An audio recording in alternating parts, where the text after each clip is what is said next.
Hi friends, welcome to our channel. Sameera దర్శన్కి ఒక plan చెప్తుంది. తాళిబొట్టు తీసి ఇస్తుంది దర్శన్కి. ఇదిగో తాళిబొట్టు, ఇది నా మెడలో కట్టేసే దర్శన్. అప్పుడు నిన్ను ఆపటానికి కానీ మన ఇద్దరి ప్రేమకు అడ్డుపడటానికి కానీ ఎవరికి ఎటువంటి కారణం ఉండదు. నువ్వు తాళి కట్టేస్తే నేను నీ భార్యనైపోతాను. తీసుకో దర్శన్, తొందరగా నా మెడలో తాళి కట్టేసేయి అని చెబుతూ ఉంటుంది. దర్శన్ ఆలోచిస్తూ ఉంటాడు. అక్కడ నిశ్చితార్థం మొదలవుతూ ఉంటుంది. అమ్మ, ఇంకా అమ్మాయిని తీసుకురండి అని పంతులు గారు చెప్పటంతో శరణ్యాని తీసుకువచ్చి అక్కడ కూర్చోపెడతారు పూజకి. ఇక శరణ్య చాలా హ్యాపీగా ఉంటుంది. ఇక సిగ్గుపడుతూ ఉంటుంది. అమ్మ, అమ్మాయి వచ్చేసింది, మరి అబ్బాయి అని అడగటంతో ఆనంద నేను తీసుకువస్తాను అబ్బాయిని అని చెప్పి వెళ్తూ ఉంటుంది దర్శన్ గదిలోకి.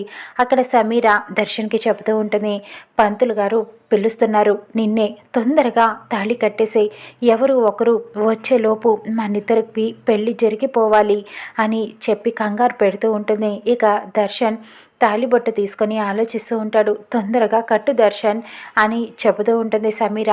దర్శన్ తాళిబొట్టు తీసుకొని సమీర మెడలో కట్టేస్తూ ఉంటాడు.